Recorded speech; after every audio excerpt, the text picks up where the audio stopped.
In the winter season, around December 25th, the people celebrated the winter solstice. And those of you who have lived in the north, I'm coming from Toronto, Canada, there's 4 seasons, not 2 or 3 like you have here. And so within these seasons, there are certain high points or low points. And the solstice time is the time when the essence of the season comes about. And so the winter solstice would come about somewhere between December, from December 21st, and it goes all the way to around January 6th or so. And so the people of the north would celebrate different holidays, have different occasions based upon the winter solstice. Put yourself in the northern countries. What is important though is that in the winter time, there is a period where there is no light. You are literally in darkness 24 hours of the day. And this stretches for a period of time. Now, could you imagine if you're living in Alaska or living in Canada or living in Norway and you don't have central heating and the cold is outside, it's darkness around you. People are dying from disease. It's a terrible time, and every family would probably lose somebody, or they would know of somebody dying from the cold and disease during that season. This is the winter solstice. And so when the sun starts to come out, the people now are looking at the sun as a life-giving force. And so during that time, a number of ceremonies were held in northern countries. In the far north was the Feast of the 12 Nights, which stretched from December 25th to January 6th. Also in ancient Greece, there was the Bacchanalia, which was held for their god Bacchus, the god of wine and sport and play. The Romans had the Saturnalia for their god Saturn, their main sun god Saturn. And so you find during these times that the people held ceremonies in the north. They would burn bonfires. The light was important, the fire, because the fire represents the light, the life-giving force for those who worship nature. Also in the north, they recognized that there was one tree that despite the cold would still remain alive. The evergreen tree, the fir tree. And so in some cases they would take this fir tree, believing that there was powers of life within the tree, and they would put it in their homes, set it there and put a light on the top of it, or burn them in the front, or they would make mistletoes and put them over their doorways, a type of what we would call ta'weez or tamima. It is an amulet, and they would hang the amulet over their doors, hang the amulets in their home, hoping that this fir tree, that this so-called life-giving force would protect them from the danger of the winter. And so their ceremonies developed around this. And this went on for hundreds of years. We also find in the ancient northern countries, we find the Druids and the Druids of the north. And they carried out special ceremonies surrounding the mistletoe and surrounding the fir tree and the beliefs, and they would meet within circular areas. And they had a secretive cult that spread throughout the far northern countries. One of the interesting individuals, and you can look this up if you can find it in the dictionaries or encyclopedias, is a man called Mithra or Mithras. This is a very mysterious character.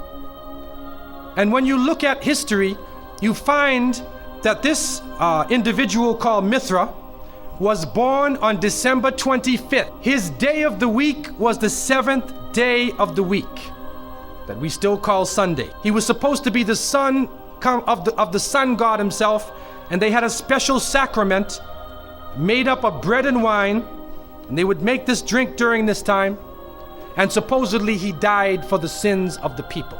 Sounds familiar, doesn't it?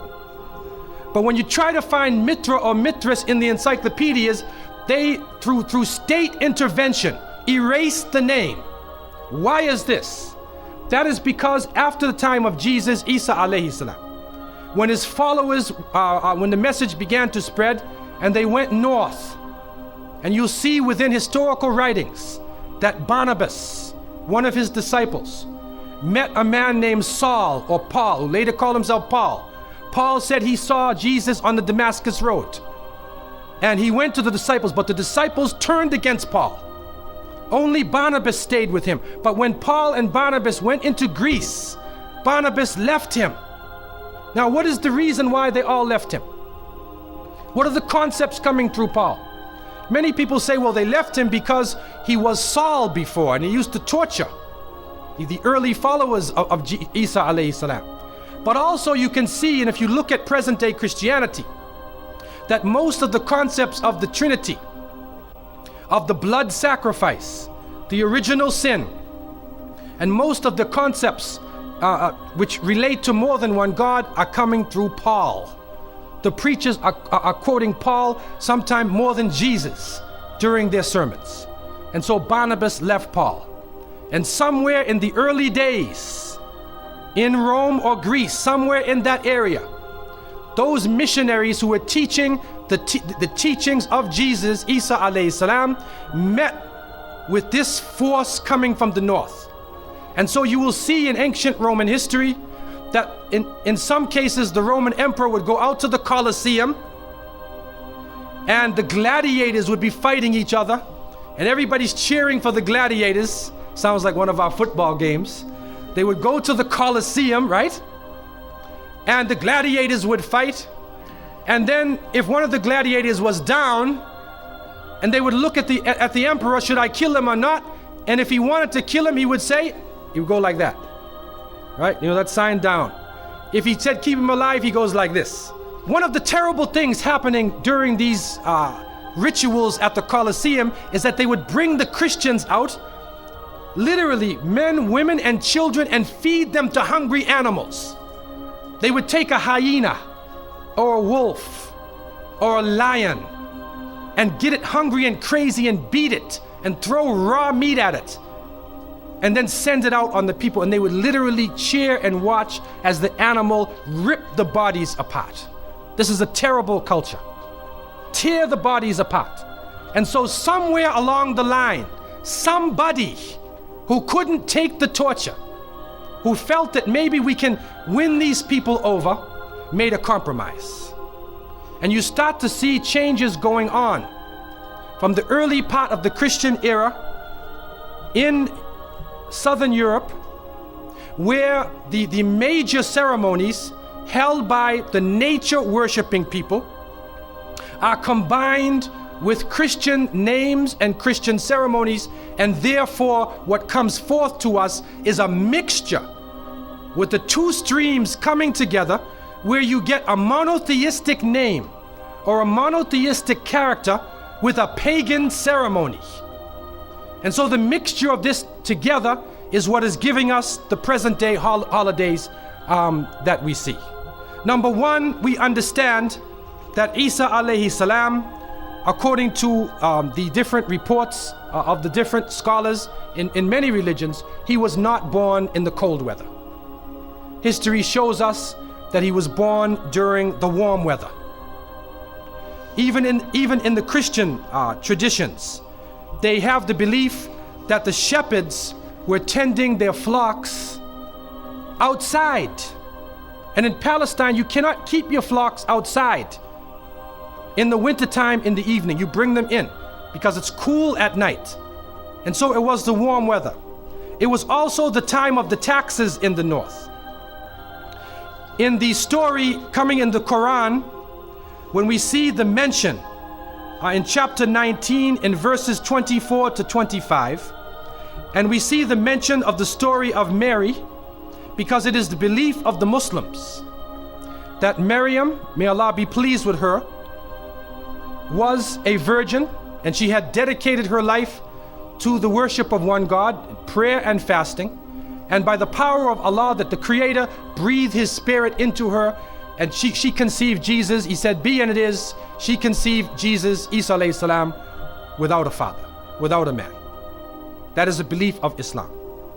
It is also a belief that when she felt the pain of the pregnancy, that the angel came to her and told her to go outside of the city. She went outside of the city to a remote area, and there she found a palm tree, and she found water. And it was speaking about rutub janniya. It was speaking about a type of rutub, or a type of dates. And those who know, who have lived in the desert area, know that when the dates become ripe, when you start to see the color of the dates change, because dates are not brown, you know. Dates are originally red and they're yellow, they're other colors, but they turn the brown. It's at the height of the heat that the dates become ripe. And so it's at that time that she gave birth to Isa alayhi salam. So from different points of view, different historical points of view and different religions, we understand that Isa alayhi salam was not born during the winter season. He was born in the warm weather. So who was it that was born in the winter season? What is that? Who is that character now? Let us become detectives and try to find out the answer to this problem. Number one, you have to understand this concept of Saturn, the concept of Bacchus. When they are portrayed by the different artists who drew pictures of them, or the sculptures, they're usually portrayed as a heavy-set man with a white beard.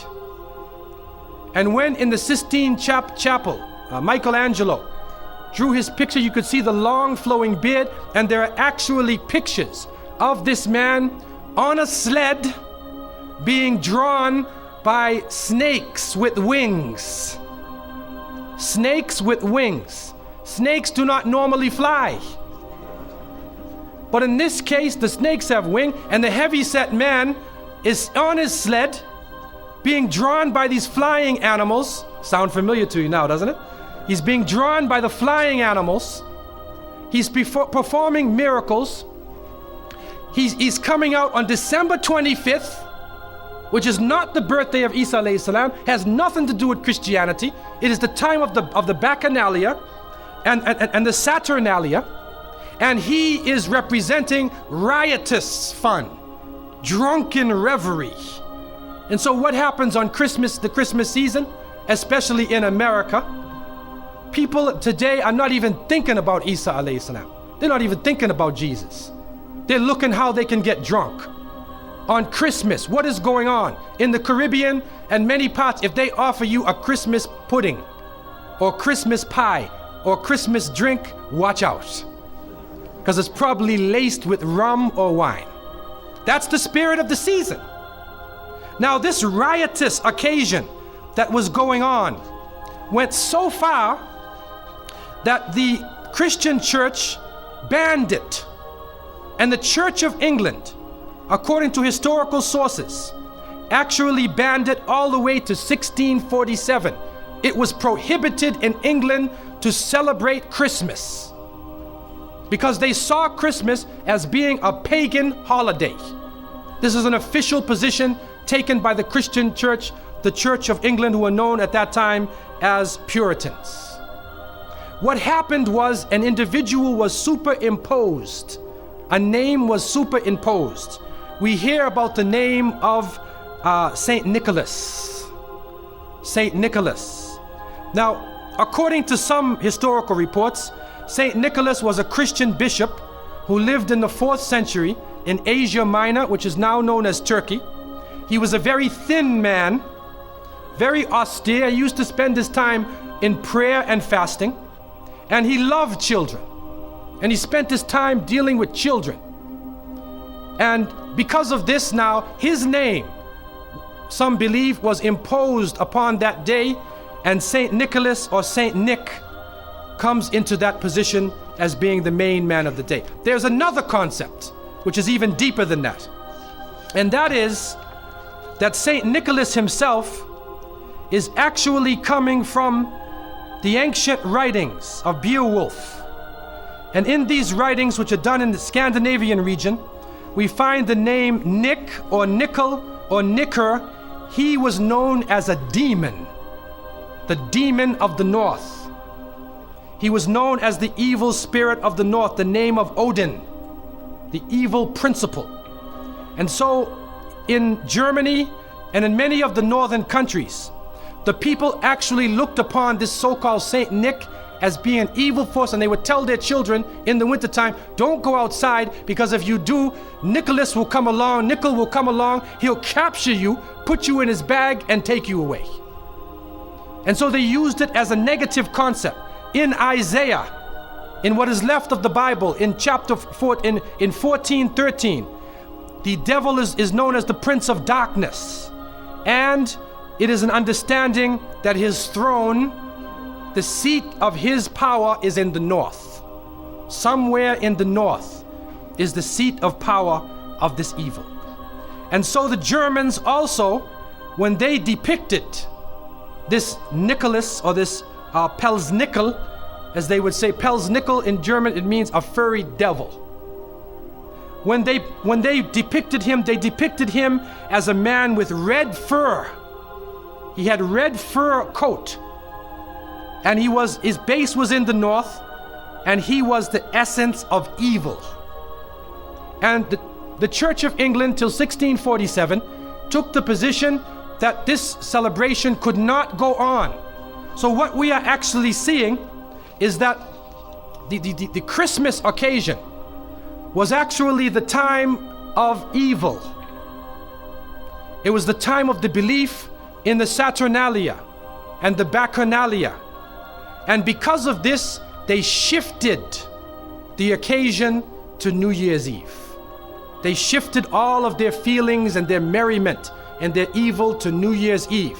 Now, before we go to that, looking back at Christmas, what is happening now in Christmas season?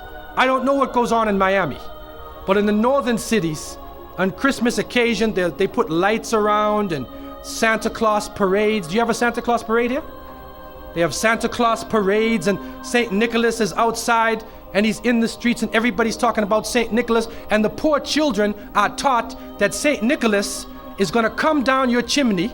Most people don't have chimneys in Miami anyway, but a 350-pound man is going to come down your chimney and bring you presents and keep his clothes white and red, and he go to all of the homes in the area and put presents in your stockings and put presents under your tree, and then fly back out into space. And the poor father who sweat and toiled all year to get you the presents gets no credit for the present given to the child. Saint Nicholas comes down the chimney, gives you this present, flies off into the night. And many of us were raised thinking, believing in this. Some of us would sneak into the night and look and see our father putting the present under the tree. We knew what he was doing anyway. But you went along with it, and the people say, well, you know, it's Christmas. Don't you like to have fun? You want to stop the children from having fun? What kind of people are you? But what are you teaching the children? You are using the name of Jesus, using the name of Isa alayhi salam, and you are using a figure who historically is the devil.